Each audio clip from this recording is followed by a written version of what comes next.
nombre es Carla Leticia Acevedo Hernández y el día de hoy vamos a revisar 3 temas. Vamos a hablar sobre aciclovir, sobre oseltamivir y sobre sidobudina. Espero que el tema sea de su agrado.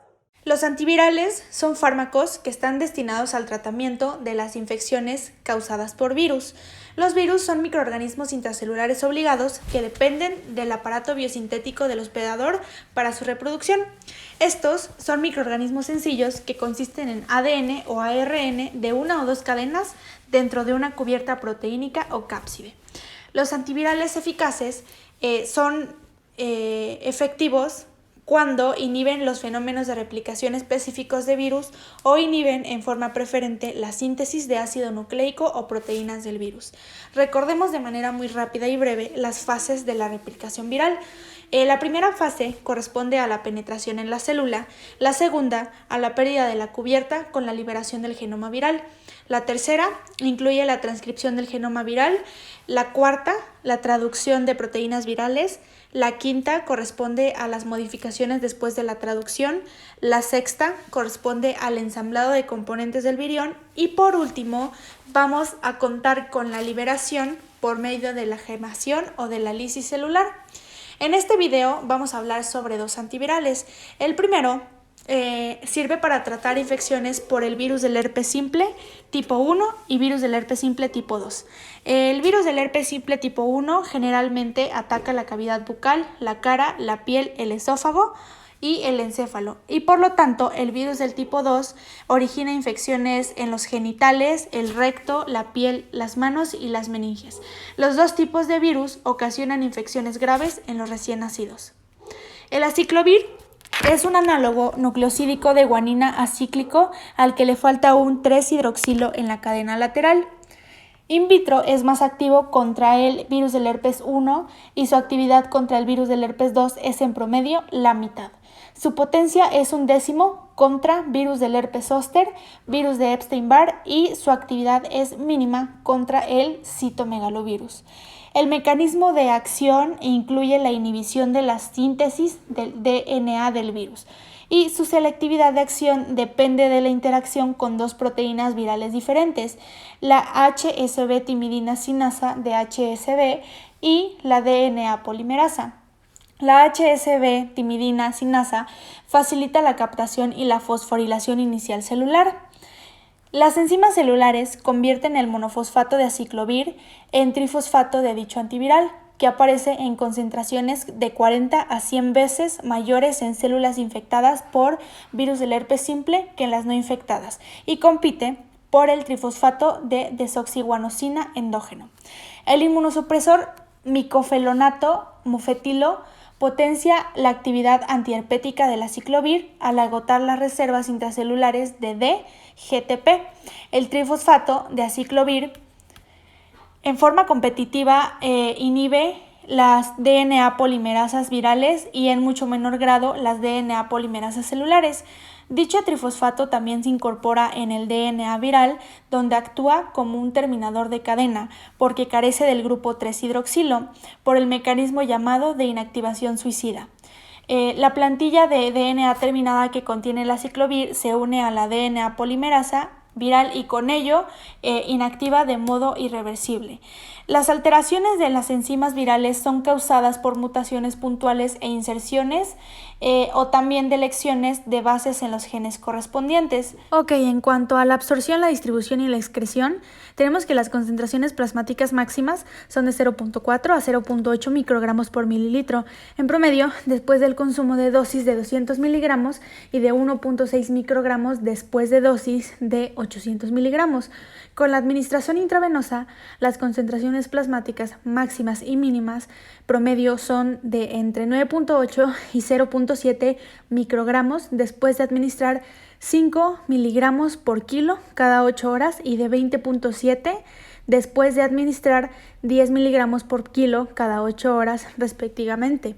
Las concentraciones máximas de aciclovir son de entre 6 a 5 microgramos por mililitro después de dosis únicas de 1000 miligramos de valaciclovir oral. El aciclovir se distribuye de manera extensa en líquidos corporales que incluyen el vesicular, el humor acuoso y el líquido cefalorraquídeo. También podemos encontrar pequeñas concentraciones en la saliva y también en secreciones vaginales.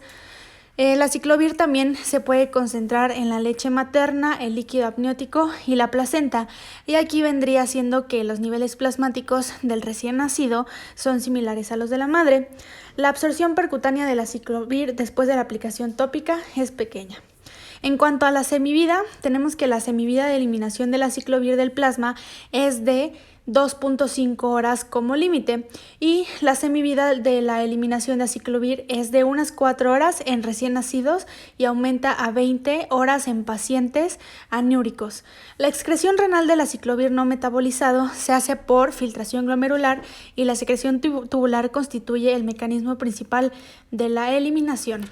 El aciclovir en presentación tópica puede irritar las mucosas y causar ardor transitorio si se aplica en lesiones genitales. Y el oral ha ocasionado pocas veces náuseas, diarreas, exantema o cefalea y en ocasiones excepcionales insuficiencia renal o neurotoxicidad. También se han reportado de casos de neutropenia en los recién nacidos. Y los principales efectos tóxicos del aciclovir intravenoso que limitan su dosis son la insuficiencia renal y los efectos secundarios en el sistema nervioso central. En aproximadamente el 5% de los pacientes surge disfunción renal reversible que dependerá de niveles altos en orina que ocasionan nefropatía por cristales. En sus manifestaciones tenemos náusea, vómito, dolor en fosa renal e hiperoasemia cada vez mayor. El riesgo se agrava con la velocidad de goteo endovenoso, la deshidratación y la diuresis insuficiente. Y la neurotoxicidad suele mostrar resolución con la interrupción del fármaco y puede manifestarse por alteraciones de conciencia, temblor, delirio, convulsiones y también se puede presentar flebitis. En cuanto a los usos terapéuticos, tenemos que está indicado en las infecciones genitales iniciales por virus del herpes simple en una dosis de 200 miligramos 5 veces al día o 400 miligramos 3 veces al día por 7 a 10 días. El aciclovir también se puede administrar de manera tópica, pero es mucho menos eficaz. También se puede hacer de manera oral y es eficaz contra la gingivoestomatitis herpética primaria. La dosis es de 600 miligramos por metro cuadrado 4 veces al día durante 10 días, pero genera solo beneficios clínicos leves en el herpes bucolabial recurrente.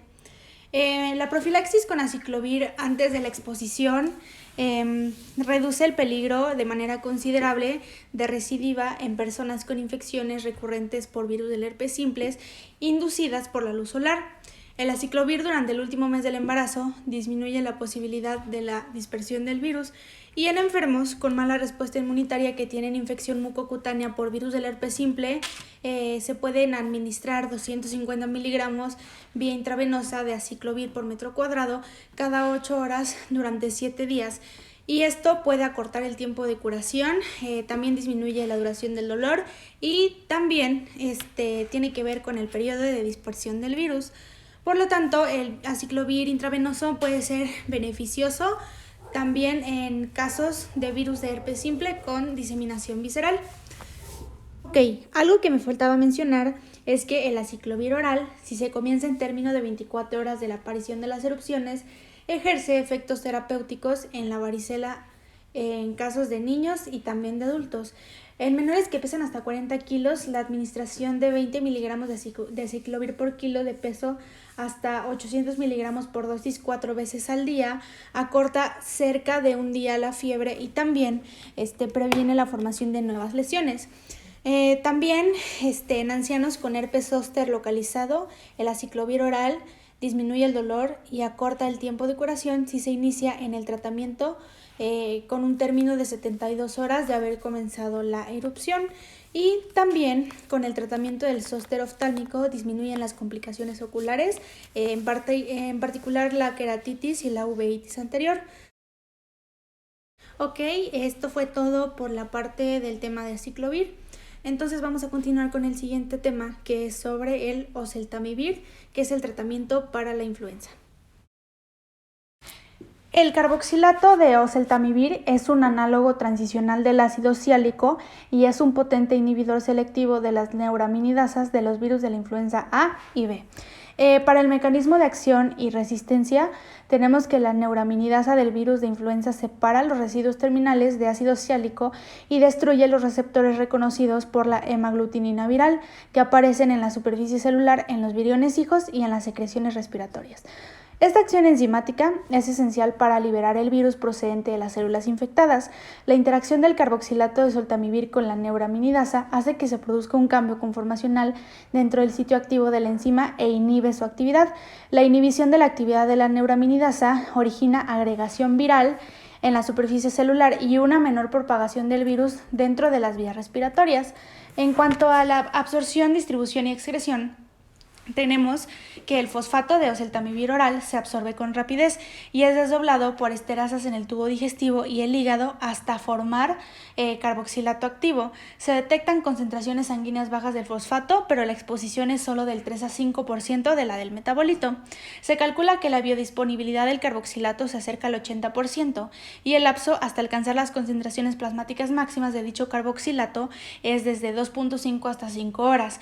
El alimento no disminuye la biodisponibilidad, pero sí reduce el riesgo de intolerancia de las vías gastrointestinales. También tenemos que el carboxilato tiene un volumen de disminución similar al del agua extracelular y para concluir vamos a decir que después de la administración oral la semivida plasmática del fosfato de oseltamivir es de 1 a 3 horas y la del carboxilato es de 6 a 10. El profármaco y el metabolito activo son eliminados casi sin cambios por medio de los riñones. Para los efectos secundarios tenemos que el oseltamivir oral ocasiona náusea, molestias abdominales y vómitos. Las molestias intestinales generalmente están causadas porque se ingiere el fármaco en ayunas. Entonces, lo recomendable es comer antes de administrar el fármaco. Para los usos terapéuticos tenemos que el oseltamivir oral es eficaz para tratar y evitar las infecciones por el virus de la influenza A y B. Por último, vamos a revisar el tema de los antirretrovirales. Vamos a hablar sobre la sidobudina. Este es un fármaco que tiene el objetivo de prolongar la vida y evitar que evolucione la enfermedad causada por el virus de inmunodeficiencia humana. El objetivo de los antirretrovirales es mejorar la calidad de vida de las personas hasta incluso poder llegar a ofrecerles una vida normal. En cuanto a la patogenia de las enfermedades por VIH, los virus de inmunodeficiencia humana son lentivirus de la familia de los retrovirus que provocan una infección crónica persistente cuyos síntomas clínicos comienzan poco a poco. La réplica es constante después de la infección y a pesar de que algunas células infectadas pueden tener durante años virus que no muestran réplica, en caso de no tener un tratamiento, no existe un periodo verdadero de latencia viral después de la infección. Se conocen dos grandes familias de virus de inmunodeficiencia humana. Tenemos al VIH-1 y al VIH-2. Este guarda relación más cercana con el virus de la inmunodeficiencia símica y se concentra principalmente en la zona occidental de África. El VIH es un típico retrovirus con un genoma pequeño de ARN de 9.300 pares de bases, dentro de un centro de nucleocápside en donde están dos copias del genoma rodeadas por una bicapa de lípidos o cubierta que proviene de la membrana plasmática de las células del hospedador. El genoma viral codifica 3 codones de lectura abierta, GAG, y codifica una poliproteína que es procesada hasta liberar las principales proteínas estructurales del virus. POL se traslapa con GAG y codifica 3 importantes actividades enzimáticas: una DNA polimerasa que depende de ARN o transcriptasa inversa con actividad de RNasa, proteasa e integrasa viral, y EN codifica la gran proteína de la cubierta transmembrana encargada de la unión a la célula y la penetración del virus. Algunos genes pequeños codifican proteínas reguladoras que intensifican la producción del virión o combaten las defensas del hospedador. Estas incluyen TAT, REB, NEF y BPR. El tropismo de VIH es controlado por la proteína GP160 de cubierta, Para que se una EMP es el receptor de CD4 el que está presente sobre linfocitos y macrófagos, aunque para la penetración en la célula también se necesita unión con un correceptor. Por lo general son los receptores quimiosínicos CCR5 o CXCR4. El primero aparece en las células de la línea de macrófagos. Muchos de los individuos infectados tienen predominantemente el virus CCR5 trópico. La progresión de la enfermedad se caracteriza por el cambio en la utilización de CCR5 a CXCR4 y la mayor afinidad de VIH1 por este. Y también el cambio fenotípico de CCR5 a CXCR4 anticipa la pérdida acelerada de linfocitos auxiliadores TCD4 con un mayor peligro de inmunosupresión. El dominio de GP41DM controla la fusión de la bicapa lipídica del virus con la de la célula del hospedador. Después de la fusión, el ARN del virus en toda su longitud penetra en el citoplasma, sitio en que muestra réplica a una forma dúplex breve de RNA-DNA. El RNA original es degradado por una RNA-asa H que permite la creación de una copia del DNA viral donde es de doble hebra y longitud completa. Después de la integración, el virus puede permanecer en un estado inactivo o quiescente sin producir RNA ni proteína, pero entra en fase de réplica conforme la célula se divide. Cuando se activa una célula que tiene en su interior el virus, se producen RNA y proteínas de la partícula. Las proteínas estructurales se ensamblan alrededor del RNA genómico en toda su longitud para formar una nucleocápside. Y bueno, vamos a hablar rápido sobre los mecanismos por los cuales el virus origina la enfermedad. Al tener relaciones sexuales es suficiente una sola partícula viral o una cantidad muy pequeña para que se provoque una infección. Poco después del contagio hay una fase rápida de réplica que alcanza su máximo entre las 2 y las 4 semanas, en las cuales se infectan alrededor de 100 millones de células. Este punto se acompaña de una disminución transitoria en el número de linfocitos T como consecuencia de las respuestas inmunitarias del nuevo hospedador, y también tiene que ver con el número de viriones infecciosos. Esto puede disminuir hasta estar en un estado casi estable. Dicho nivel de actividad viral ha sido denominado el punto prefijado y refleja la interrelación entre la inmunidad del hospedador y la capacidad patógena del virus infectante. Los linfocitos TCD4 del hospedador se pueden aumentar en una concentración de RNA de VIH plasmático, y una vez que el número de linfocitos CD4 periféricos disminuye a menos de 200 células por milímetro cúbico, aumenta el peligro de enfermedades oportunistas y al final el sujeto muere. El contagio sexual de VIH1 se acompaña de una mediana hasta que surge el cuadro clínico de SIDA de 8 a 10 años después. Algunos enfermos pasan por una etapa que es lo que se llama de estar expuesto a enfermedades oportunistas y pueden morir por esto.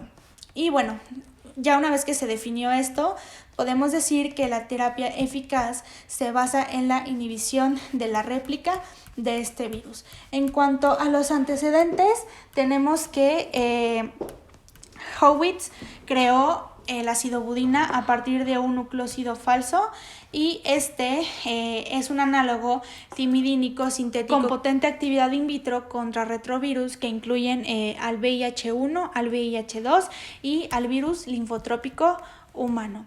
La sidobudina es activa en líneas celulares linfoblásticas y monocíticas, pero es sustancialmente menos activa en las células con infecciones crónicas. El fármaco en cuestión al parecer tiene mayor actividad en los linfocitos que los monocitos macrófagos, y por lo mismo es potente en los linfocitos activados que en los que están en reposo. La enzima fosforiladora, que es la timidina sinasa, muestra especificidad por la fase S. En cuanto al mecanismo de acción y la resistencia, tenemos que es fosforilada por la timidina sinasa hasta la forma de 5-monofosfato de sidobudina, que es fosforilado como paso siguiente por la timidilato sinasa hasta la forma de difosfato y por la difosfato sinasa de nucleósido hasta 5-trifosfato de sidobudina. El 5-trifosfato de sidobudina termina el alargamiento de DNA proviral porque es incorporado por la retrotranscriptasa en DNA naciente, pero no posee un grupo 3-hidroxilo. El monofosfato inhibe en forma competitiva la timidilato sinasa celular, y ello puede disminuir la cantidad de trifosfato de timidina intracelular.